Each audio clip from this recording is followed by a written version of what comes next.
So here's another week of sneakers, and I'm going to go through the past week of releases.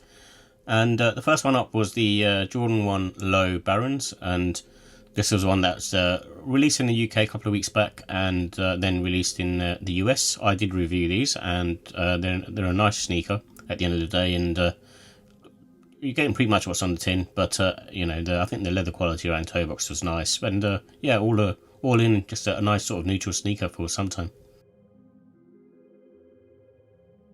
And then on the 20th we have the Nigel Sylvester Jordan 4 RM Grandma's Driveway. I didn't realise how limited these would be. I thought they would be a bit more accessible than they were. It sounded like to me there's probably like 5,000-6,000 pairs worldwide, and I managed to get a W on this particular one, and I should have a review up in the next couple of days. But it's a pretty cool sneaker, not wowing me, but at the same time, nice to get a W on something that's really limited. And then also what was released was the Jacques Mouse and Nike Air Max 1, which is white and red. I do applaud the amount of design and details that they have in this particular sneaker. So I do applaud the amount of design work that's gone into the sneaker, but I'm just not a fan of the aesthetics. They're a bit more on the sort of fashion side, and probably suits someone who's more sort of fashion conscious, I suppose, and sort of more trendy. And but I do like I said, I do like the effort, just not something that I would wear. But they're pretty much sold out in most of the bigger sizes anyway. And I think the red pair seems to be quite sort of popular as well. And then we had the New Balance 1906A, and this is the Tech Explosion.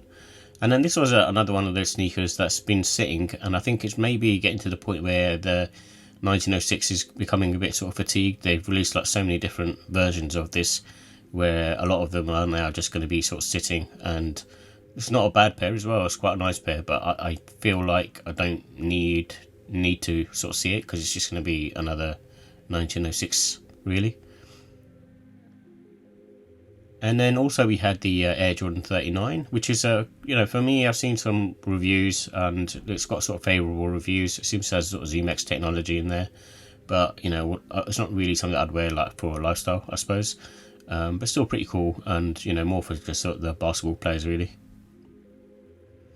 And then on the 26th of July, which was I think today actually, I managed to sort of grab these from the sneakers app just to kind of sort of see what they're like. It's as far as I know a new silhouette, and I like the fact that it's got sort of the Flyknit material, and it seems to have a bit of a tech in the midsole as well, so it looks more different to the norm, and it's nice to see something a bit different to the standard sort of SBs that I've been releasing. And to me this is a much nicer model than the Ishod wear that released.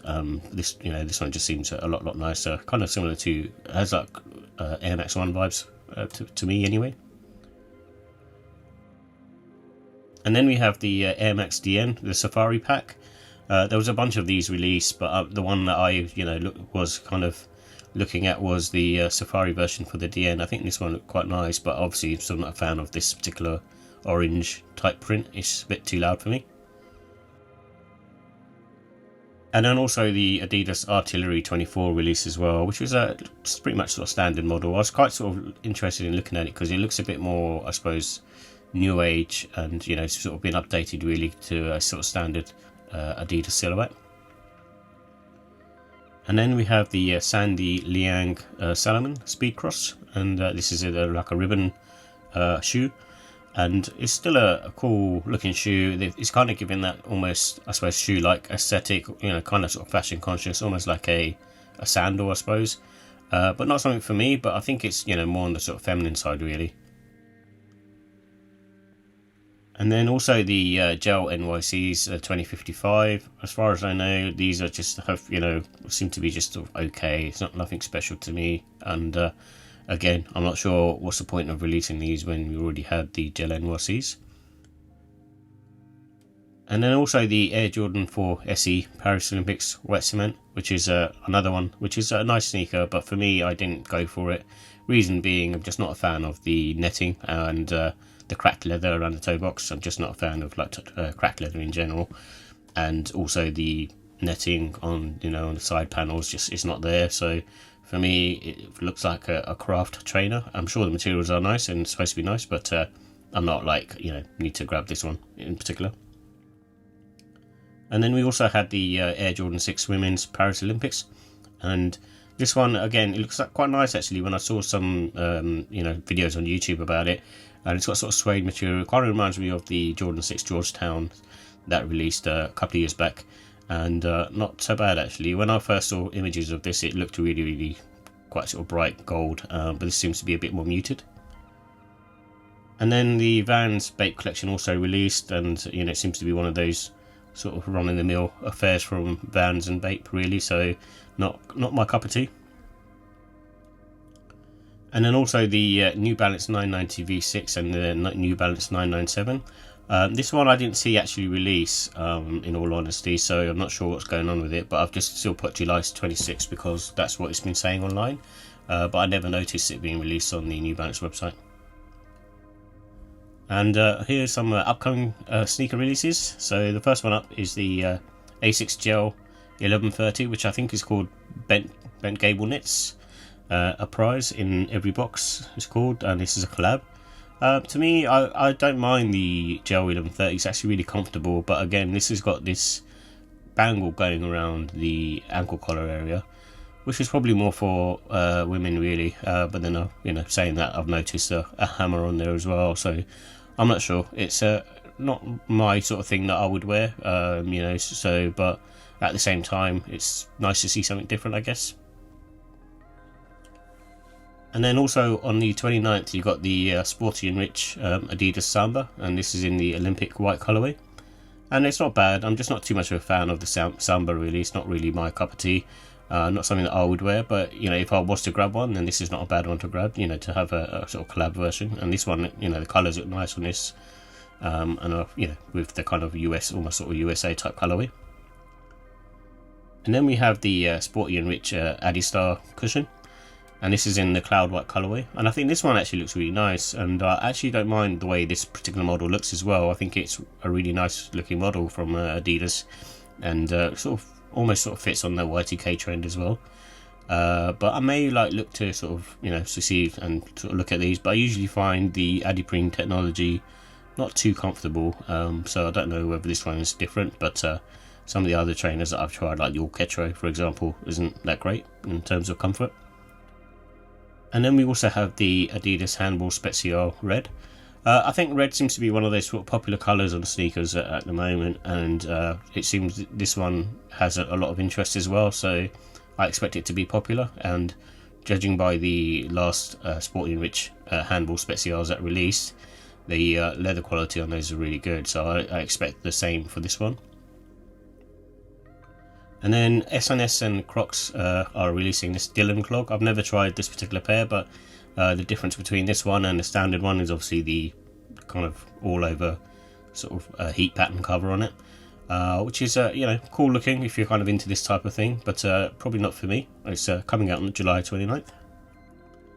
And then we got the Air Jordan 3 OG wings. I think a lot of these Jordans just not doing it for me. They kind of seem to be just sort of wheeled out and a bit of sort of run of the mill. This one's not too bad. I kind of do like the canvasy material around the mudguard and the lace eye stays and the ankle collar, but at the same time it's obviously more of a women's shoe to me. And then on 30th as well, this is something I'm definitely grabbing for myself, and it's the Nike Air Max Plus TN and the Sunset colorway.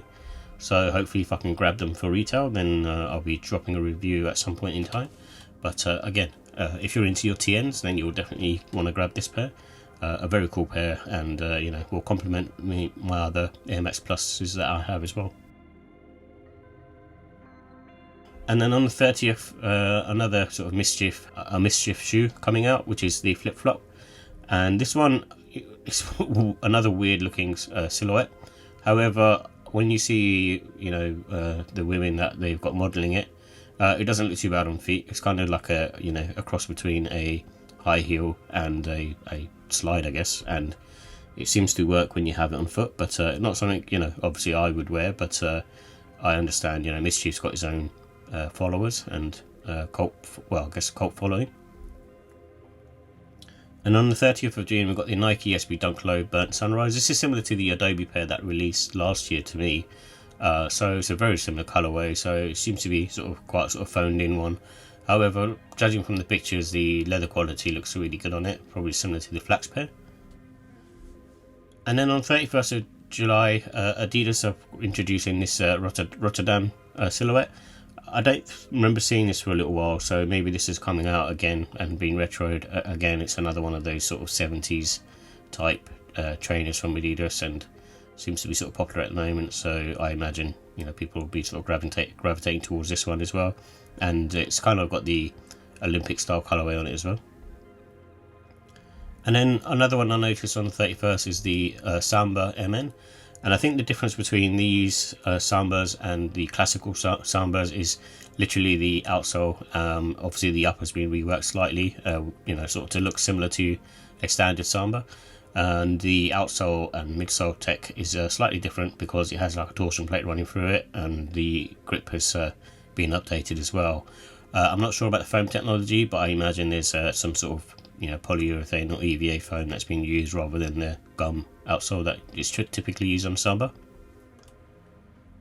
And then the Superstar MN is a similar thing really, so the same sort of tech has been used on this, and to me it doesn't look too bad actually. I think they've done a, you know, kind of good job to kind of update the Superstar.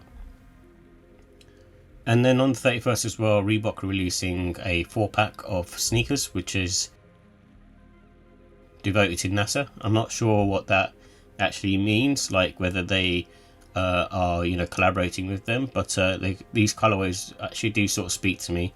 But you know, I do like the way they look. They quite look futuristic, but you know, still have, you know, nod to the silhouettes themselves being, you know, from the 80s, I guess, and early 90s.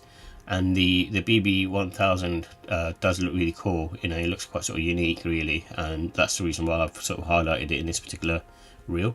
But I don't know if I would actually be grabbing this to wear personally. And same for the classic leather and the Club C. I just don't get on with it. I just don't find it very comfortable. But I'll be interested to see what the Insta Fury looks like, because I'm a big fan of that model, and also the newer one, which is the Float Zig.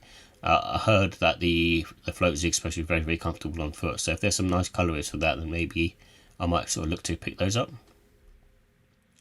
And then this seems to be another sort of phoned in collab from Marvel and Adidas, which is a Deadpool and Wolverine trainers for rivalry lows. Not my cup of tea, but someone out there probably would like to have them and collect them, I guess, but not something for me.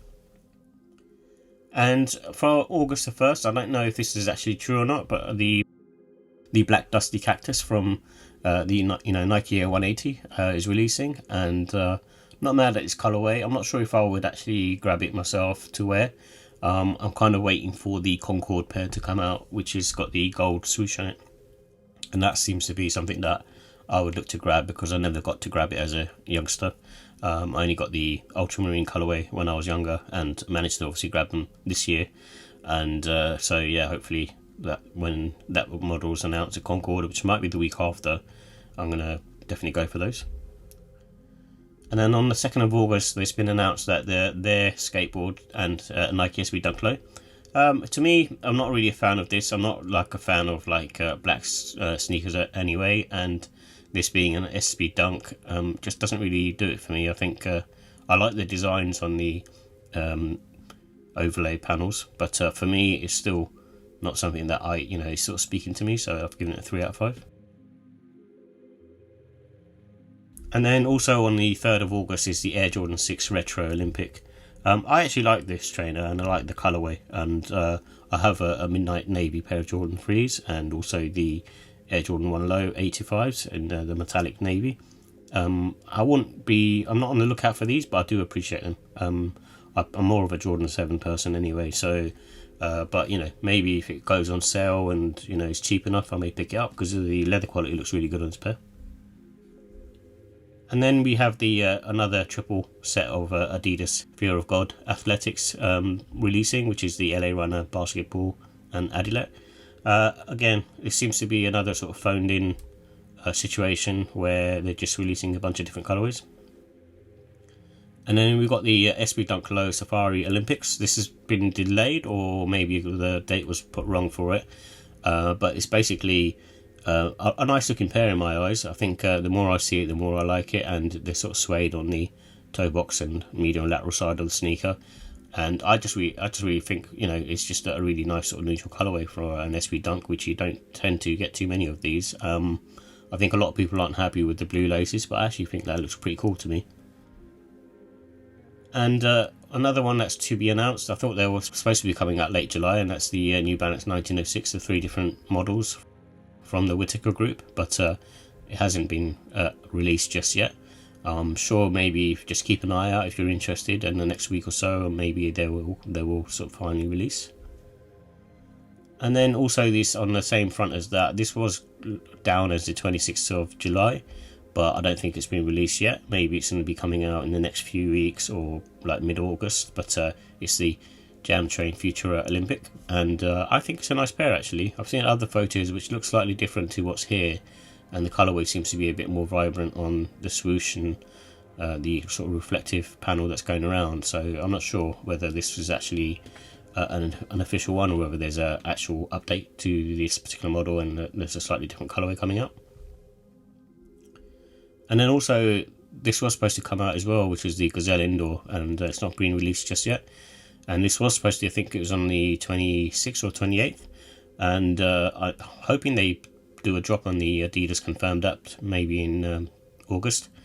But you know, I'd definitely be interested in grabbing these for retail because they do look cool. And stuff that's been recently announced, so the Air Jordan 14 Black Toe, this is our first sort of official images of it. I actually think it's looking really, really nice, and the leather quality looks really nice on this pair as well. I'm a big fan of the Jordan 14 model anyway, so I'll be definitely interested in going after these. And then also there was new pictures of the Air Jordan 4 Maniere. This is the second Jordan 4 pair that's going to be coming out, and I'm not mad at it, but at the same time it feels very much the same as the formula that they've been using pretty much for all their sneakers so far. So it's not like it's an ugly sneaker or anything like that. I actually really like it, but I'm not sure if I will be actually going for this particular pair. And then also in the 4 we've got this Tekken 8 and Nike Air Foamposite. So I thought there was just one releasing, but it seems to be a Kazuya and a Jin colorway, and I actually think both colorways are really nice. And if you're in the market for Foamposites and you're a good collector of Foamposites, then these are, I think, a must if you're into that kind of stuff. And then also there was the Nike Book 1 Copper, which has been sort of teased in terms of like colorway, and I actually think it's quite nice. And usually I'm not a fan of these sort of metallic type colorways, but I'm not mad at this one either. I think it's cool, and the model's quite nice actually, the Book 1. And then we also have the PSG Air Jordan 1 Low OG, and this one I think is okay. I don't think there's anything special. It's given me sort of AJ1 KO vibes in all honesty, because of the white heel area. It's kind of throwing me off a bit, and I don't like the gradient on the toe box. PSG collabs usually go up in price at some point in time, so I expect this pair to be no different. And they kind of not like limited, but they are kind of slightly less in numbers when they release, so that's maybe why. But it's okay, it's nothing special going on, but I prefer to have a black heel area. But at the end of the day, it's okay, it's fine.